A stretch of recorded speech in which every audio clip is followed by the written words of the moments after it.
welcome back to Current Affairs Unfiltered. I'm your host, Paige. If you saw any of my reels, I look beat. It's been a rough week at work, not like bad, just busy, and I just haven't had a lot of time for myself, and there's other things going on, but that's life. If you're listening to this on the day it comes out, I am in Spain and Portugal. Me and my mommy are taking a trip, so I've also been packing for that, and I can't lie, I'm a little bit nervous to be traveling internationally. I know there's a lot of political influencers, I guess I would say, or people that are politically active that are getting pulled over when they come back into the country and having their phones checked.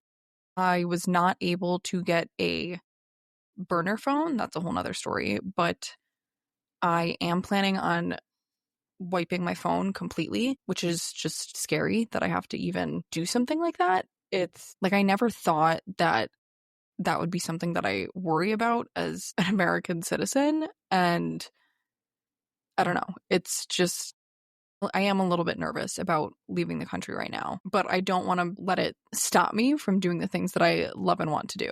But I'm generally excited about going to Spain and Portugal and getting to see a new place that I've never seen before. Anyways, the last 2 weeks have been really crazy, although they are always crazy. But I do this week have a few news stories that aren't exactly Donald Trump related, which I like. I feel like it gives us more of a glimpse into just what's going on in the world generally that doesn't have much to do with Trump himself, although his fingerprints are all over most of these. So let's get into it. The first story I have, of course, is Joe Biden being diagnosed with aggressive prostate cancer. He has been diagnosed with prostate cancer that has metastasized to his bones. His office reported it to be stage 4 and a Gleason score of 9, which is a scale out of 10, 10 being the worst, which indicates a highly aggressive cancer. Despite the severity, the cancer is hormone sensitive, which allows for effective management through hormone therapy and other treatments. The right side of the aisle has made this super weird. Some are saying that this means that Ketanji Brown Jackson should vacate her seat and should be replaced, which is very odd because having cancer doesn't inherently incapacitate you. Because that's their whole argument. It's like, oh, he wasn't in the right mind. Having cancer doesn't mean you're not in the right mind.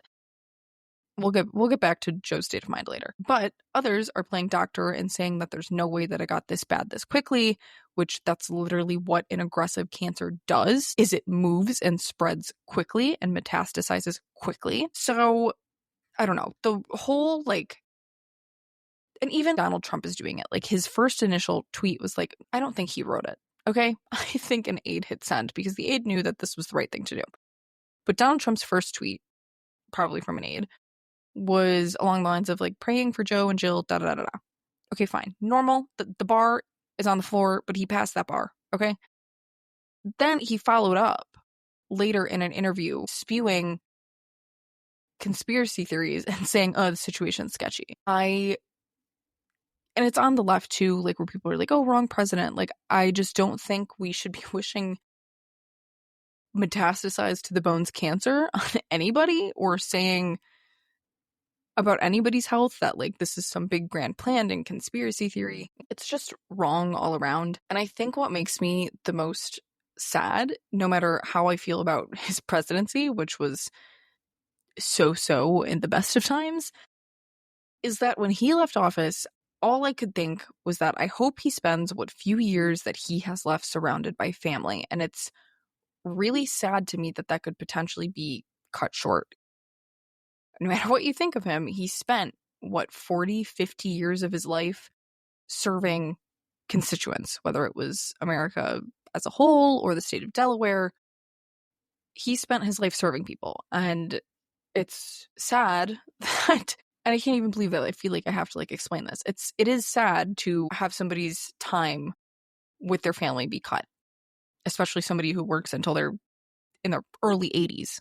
That's another problem. But nonetheless, I wish him the best. I ultimately hope that this does not end up cutting his life short, but only time will be able to tell. Moving back to Trump. Trump has said, just stop enforcing rules. that I don't like, which is something a toddler would do, first and foremost. But he has directed federal agencies to cease enforcement of specific regulations he deems unfavorable. This includes halting enforcement of water conservation standards and certain anti-discrimination laws, as well as safety measures, and also, most importantly, I think, air and water pollution rules. Trump officials say these efforts will allow the president to swiftly scrap regulations that are burdening businesses and industries. Critics argue that this approach undermines the rule of law and bypasses established regulatory processes, and also that there should be no favored and unfavored industries. Ultimately, rule breakers are rule breakers, whether they're in renewable energy or coal mining. And I know it just seems relatively minor given the examples that I just gave, but we all need to remember that regulations happen because they are all written in blood.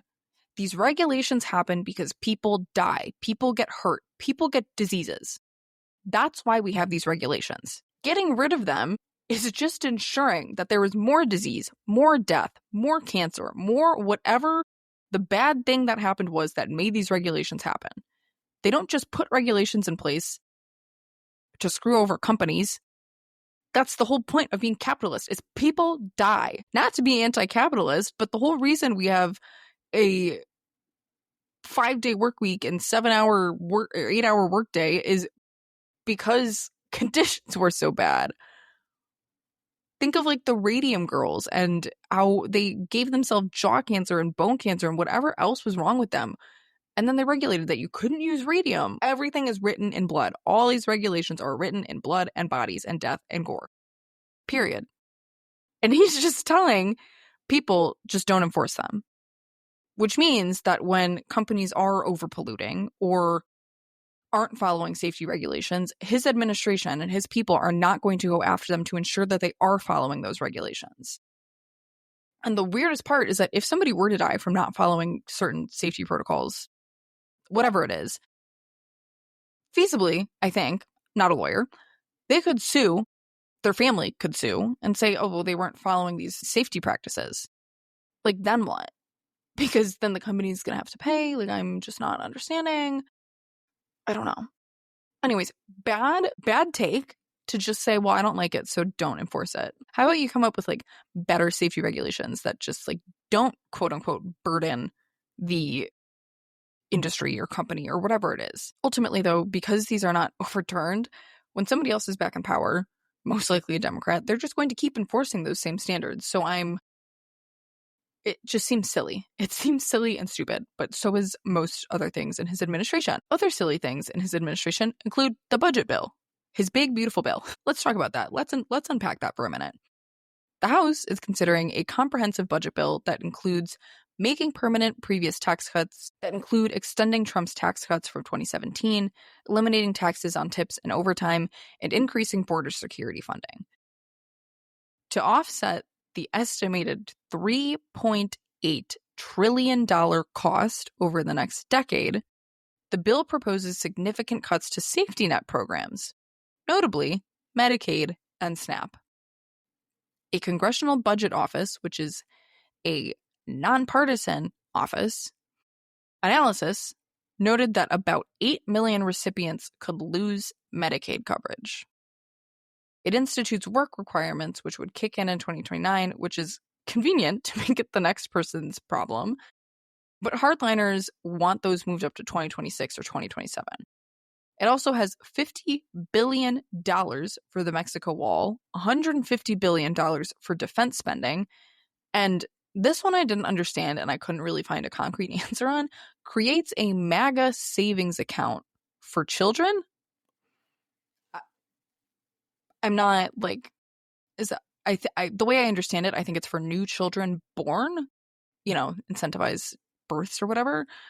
And like the pilot program has $1,000, but I'm like, I know the birth rate is down, but there's still lots of babies being born. Seems like a money suck to me. Anyways, moderate Republicans have expressed concern over the socioeconomic impact of these cuts, while fiscal conservatives push for even deeper reductions. When Republicans need to pass a bill, it's almost always drifts further right in order to get it passed, meaning that they are trying to get the hardliners on board rather than the moderates plus some more moderate Democrats, which genuinely I see as a problem. And that seems to be what's happening here. Like, they are looking at genuinely moving those work requirement cutoffs to 2026 or 2027. And ultimately, just drifting further to the right means hurting the middle class more and more and more and more. Trump showed up on the Hill on Tuesday to bully Republicans. And when I say bully, I mean he bullied them into passing it, threatening to primary those who vote no.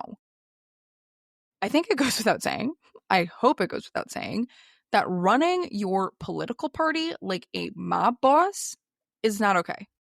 Representatives owe nothing to the president, and everything to their constituents who put them there. Trump also said, quote, "Don't touch Medicaid," but then said, "Still root out waste, fraud, and abuse." Now, by this point, we should all know what that means. All he's saying is cut Medicaid and just call it waste, fraud, and abuse without evidence, because that's what they've been doing. They keep calling things waste, fraud, and abuse, and it's not waste, fraud, and abuse. You know what is waste, fraud, and abuse? The military parade that's happening in June. Anyways, as of right now, it does not look like they have the votes to pass this bill. A few Republicans in districts Kamala won are on the fence, as well as those more generally in purple states. They can only afford to lose 3 Republicans in order for it to pass. And one thing that I found funny, it's really not that funny, just hypocritical per usual, is that there are cuts to Medicaid, and 8 million people will lose their benefits to Medicaid. But also, simultaneously, Trump wants to get the birth rate up. Funny little statistic is that 42% of all births are covered by Medicaid. I'm not sure if it would necessarily stop people from having babies. I just feel like those 42% would then continue to have babies potentially. This also, I feel like, hurts the pro-life movement, because perhaps there's a woman out there that goes into a clinic and is like, I can get this covered by Medicaid? Sure, let me have the baby. But if they went to a clinic and they were like, you're going to have to pay tens of thousands of dollars to have this baby, they might make a different decision. Nothing about this makes sense. And the MAGA Children's Savings Account is not offsetting that at all. This bill is a disaster. I hope it does not pass. Speaker Johnson set a self-imposed timeline of passing it by Memorial Day. This episode comes out on Memorial Day, so I might be eating my own words on this one, but I am eager to see what goes happen. But as of right now, that's the current situation. And also, everything I mentioned, the bill is still like in production, if you will, so the final language hasn't been released yet. So these are all just potential things that have ended up in whatever the current version of the bill is as of Wednesday evening. Still on Trump, Qatar gave a $400 million jet. Qatar gave a $400 to Trump, which has sparked controversy, surprisingly, on both sides of the aisle. Qatar offered a $400 million Boeing 747 jumbo jet to the United States, intended for use as the new Air Force One during the second term of President Donald Trump. This is coming as there is a new Air Force One currently being built, but has faced delays, and at this point, probably, most likely, will not be ready before Donald Trump leaves office. If he leaves office? What? Who said that?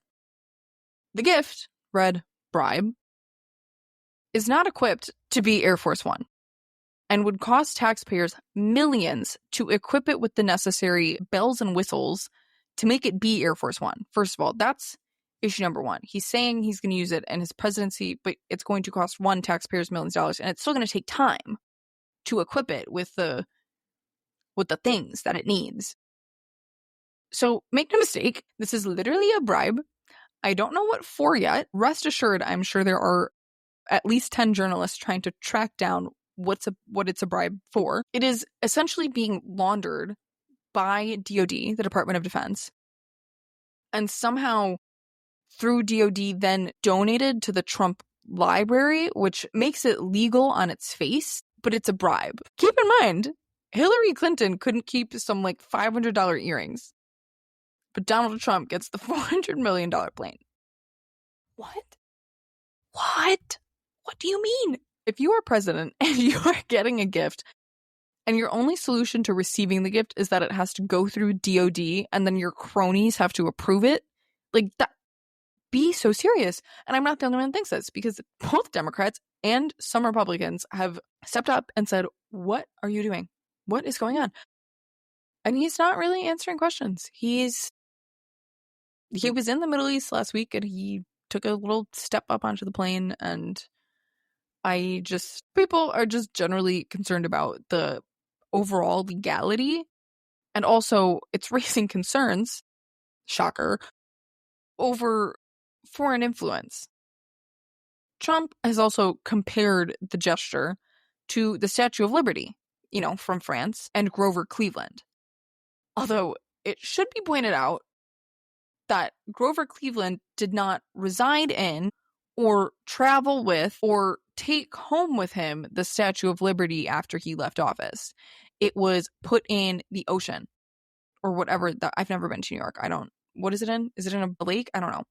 In a body of water for everybody to enjoy. And now there's literally boat trips you can take just to go see it. The situations are not comparable. I think it was Ann Coulter who was like, Democrats are going to be so mad when they realize that Grover Cleveland accepted the Statue of Liberty from France.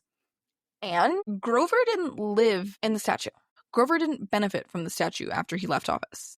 So, Grover also didn't need to launder the Statue of Liberty through DOD to then donate it to himself. Riddle me that. Moving on to everybody's favorite court, the Supreme Court. They heard an argument on birthright citizenship this past week, and they are currently deliberating a case challenging the guarantee of birthright citizenship, but this was within a broader argument by Team Trump that lower court judges cannot issue nationwide injunctions. So, not a Supreme Court expert here, but it seemed to be like a 2-for-1 just based on their questioning, because their questioning revolved around, one, the no more birthright citizenship, but also the power of lower court judges. Specifically, Amy Coney Barrett and Brett Kavanaugh expressed some skepticism during oral arguments. Kavanaugh was asking some pretty basic questions about, like, what would happen if somebody without citizenship gave birth in a hospital? And the lawyer was like, I don't know. They'd have to figure that out. We don't know yet. Okay, so you want to get rid of birthright citizenship, but you haven't thought about how you'd like that implemented. That's what I'm hearing. Additionally, the guy who was representing Team Trump, his name is Solicitor General Sauer, I think, hesitated when asked whether the administration is committed to abiding by any court ruling.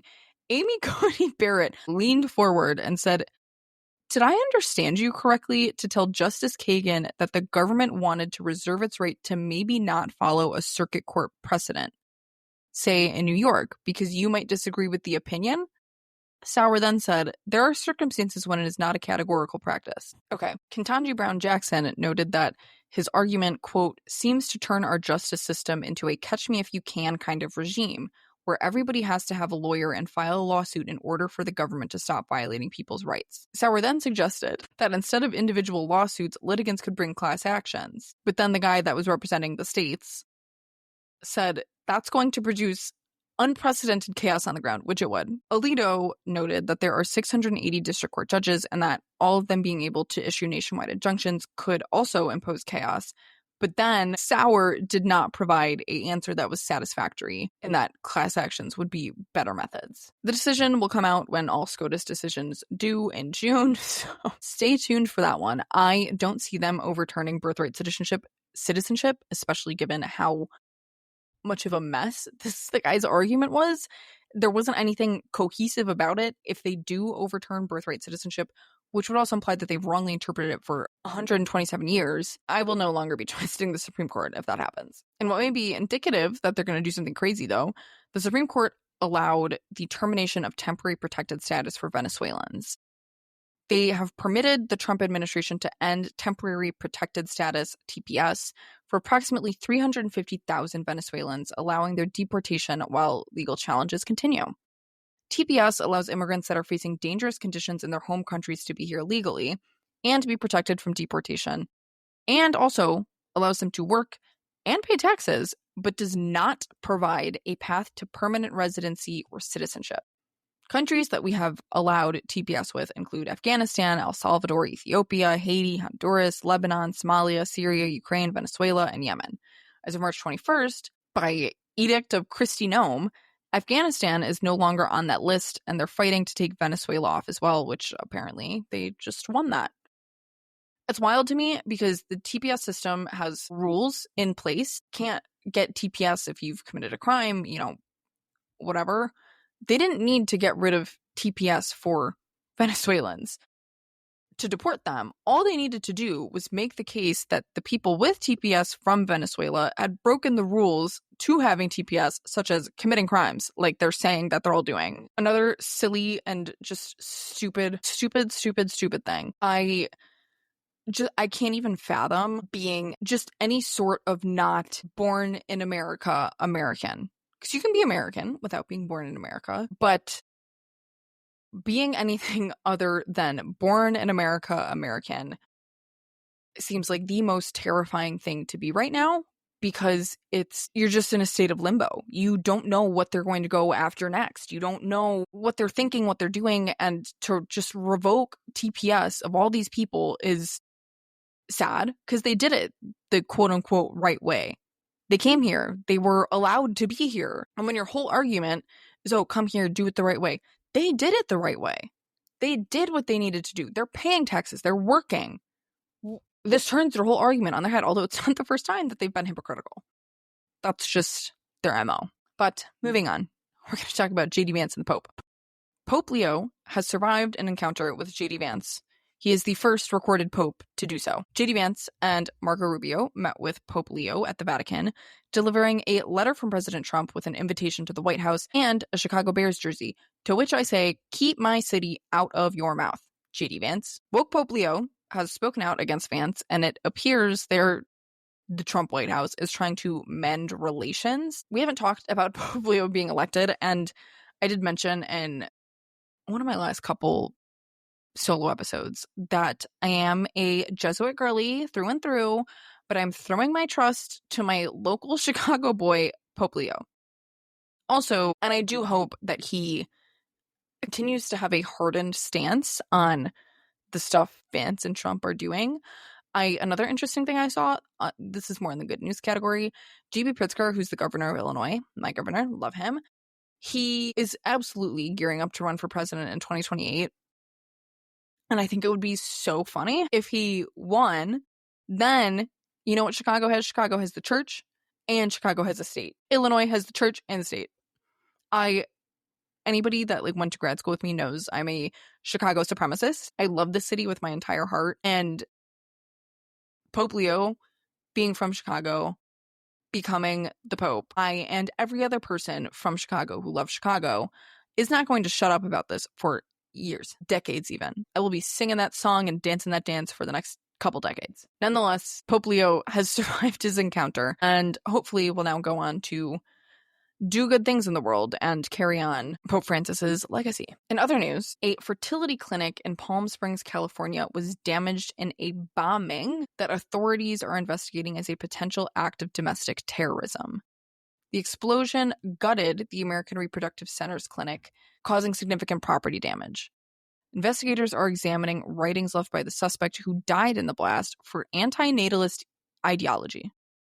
If you don't know what that is, because I didn't know what that was when I read it, that is somebody who believes that nobody should have children, which is arguably the hottest take of all. It's just... This was never even an ideology I considered, and it's wild to me because, you can't get an abortion. You're looked down on for not wanting children. People that do want children can struggle to conceive, so you seek out fertility treatment. And somehow, even that's wrong, and you're getting bombed. Nothing is safe with reproduction at this point, and it's heartbreaking because I feel like feminists spent so long trying to push the idea that you can choose when you have kids and you can choose not to have kids and you can choose to have kids and when you have kids, and it's just no opinion at this point is the right opinion to have because every single one is being attacked. You don't want kids' abortions being attacked. You do want kids, you're struggling to conceive. Well, your fertility center is getting blown up. God, I just can't. In a similar vein, though, a brain dead pregnant woman is being kept alive due to a Georgia law. Her name is Adriana Smith, and she has been kept on life support for over 3 months to allow the fetus inside of her to develop, which is in compliance, technically, I guess, with the state's strict anti-abortion laws. The case has sparked ethical and legal debates around bodily autonomy and the implications of abortion restrictions. At the time she went into brain death due to blood clots in her brain, she was only 9 weeks pregnant. The fetus is showing signs now of not being compatible with life, or at the very least facing severe debilitations because it has fluid in the brain. At this point, she is 22 weeks along. Keep in mind, she was 9 weeks when she was declared brain dead. She is now 22 weeks, which means 13 weeks of this nonsense. Smith's mother said the family had no choice in the matter. It also needs to be noted that Smith is not alive. Machines are keeping her alive. Machines are attempting to produce the hormones needed to make a pregnancy go on. Machines are keeping her breathing. Machines are keeping her blood flowing. If they unplugged any of those machines, she or the baby would be no more. Her body is not doing any of this naturally. This is like that episode in The Handmaid's Tale where June's walking partner goes insane and gets shot, and then she's kept on life support. Granted, she was 8 months along, so they only kept her on life support for a month. And then they rip the baby out of her and just take her off life support. I remember watching that scene of The Handmaid's Tale and being like, that's insane. The fact that I am watching it happen in real life now is sickening and sad. Like I said in the previous story, you just can't win. You cannot win. Her family didn't want this. Her family didn't ask for this. The Georgia state government has come out and said, hello, you can disconnect her if you need to. The hospital hasn't done anything. Pro-life groups have come out and said, oh, they did the right thing. At the end of the day, this isn't something that typically happens, and therefore feels and looks like a very cruel scientific experiment in which they're trying to see how they can effectively use a woman as an incubator. And it's honestly scary that this is even a loophole. Technically, the fetus is not threatening the life of the mother because there is no life to threaten because she's brain dead, nor is the fetus deceased. So now this woman is being tortured because of it. It's just sad all around. I'm going to keep my eye on this one just again because I feel like it's a roadmap for where we're going. I hope her family is able to find peace. She already has a son, and her own mother, the son's grandmother, says, it's so hard when we come to visit her because he just thinks his mom is sleeping.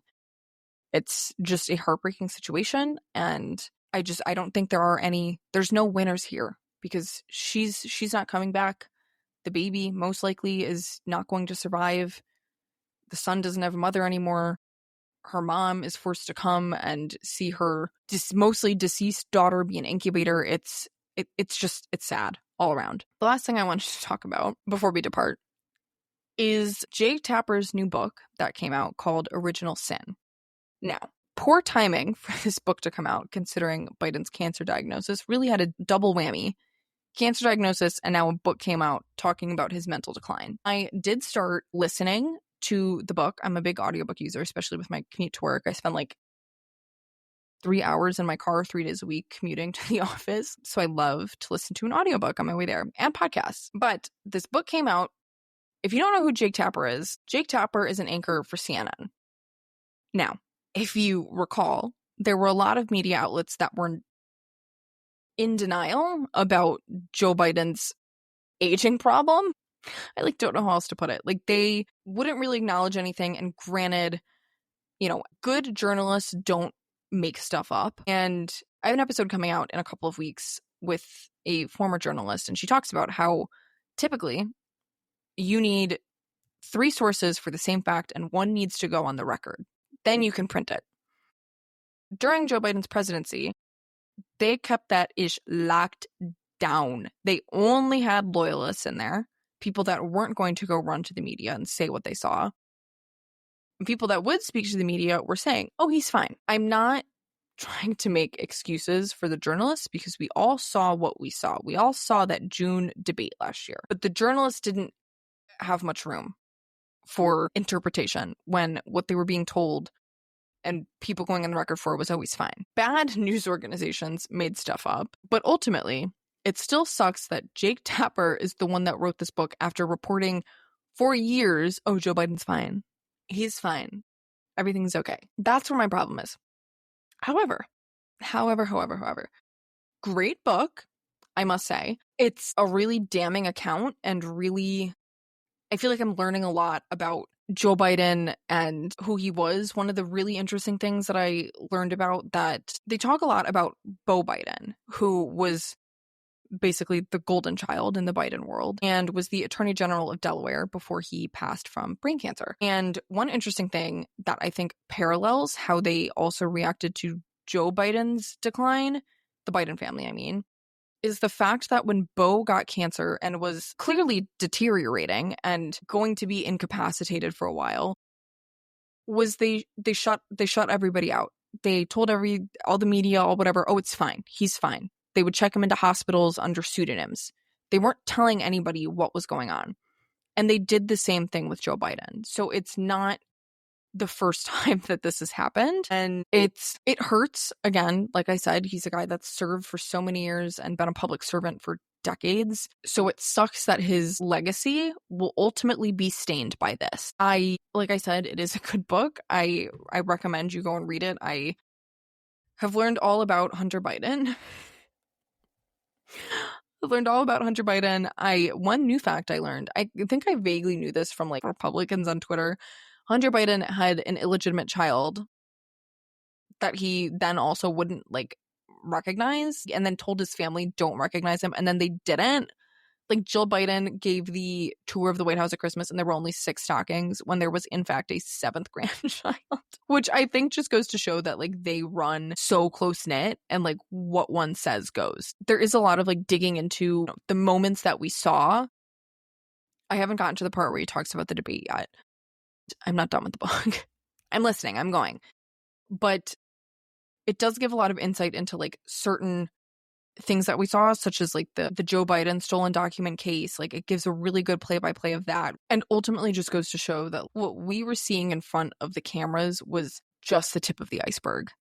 There was so much more going on behind closed doors and so many moves to try and preserve him and his legacy. And at this point, it honestly makes me sick to my stomach that people were trying to tell him to run for a second term. And the book even talks about like the kind of back and forth that went into talking about running for a second term and how Joe Biden was just convinced that only he could do it, when I believe if given enough of a jumping off point that wasn't 107 days before the election, a Democrat could have won. Not Joe, but a Democrat could have won. It also points out that it's very difficult to pinpoint kind of where the decline was. I think it was David Axelrod went to visit Biden in 2019 and like gearing up for his run in 2020.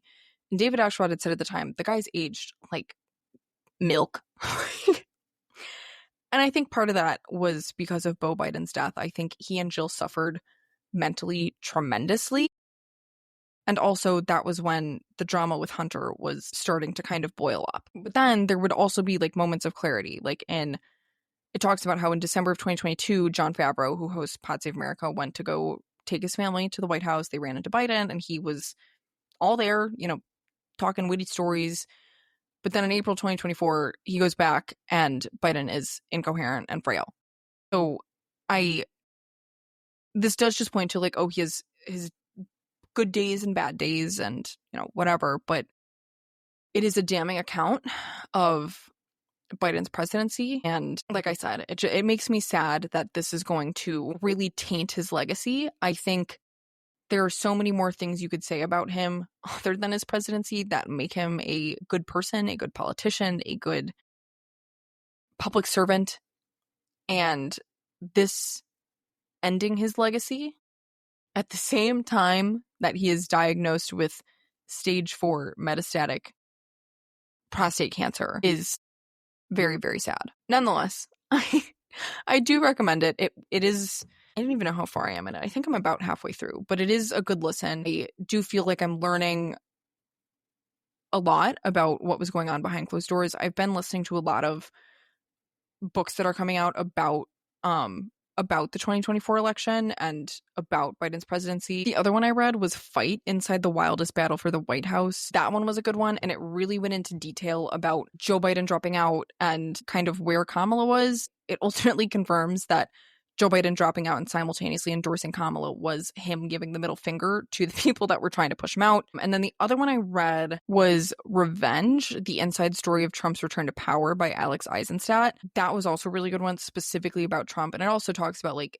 his view of the things that Joe and Kamala were doing. But I've been reading a lot of those like dissection books. I don't know why, like trying to understand what the hell went wrong probably. But those are 3 books I recommend. I think at the end of the year, I need to do like a book wrap up because all I read is like nonfiction books about what's going on in the world.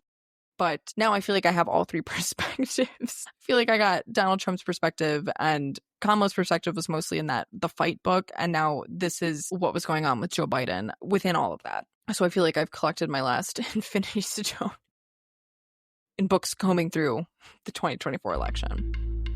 That is all I have for you guys. Next week, I believe we are going to talk about fascism. I have a great guest. His name is Anthony Vernon. He is a professor and really was able to break down fascism and how it appears in today's world and talk about how fascism doesn't all look the same. And it was a really great conversation. I feel like it was easy to understand and I really enjoyed speaking to him. So I'm really looking forward to that episode coming out next week. But if you enjoyed today's episode, don't forget to follow, leave a review, or share it with someone who could use this information. And as always, if you have questions, topic suggestions, or just want to say hi, you can find me on social media at Current Affairs Unfiltered Pod on Instagram, or send me an email at currentaffairs.unfilteredpod@gmail.com. I'd love to hear from you. Keep asking questions, stay engaged, and don't pass messy budget bills. And I'll let you know if I get detained at the border. I will see you guys next week.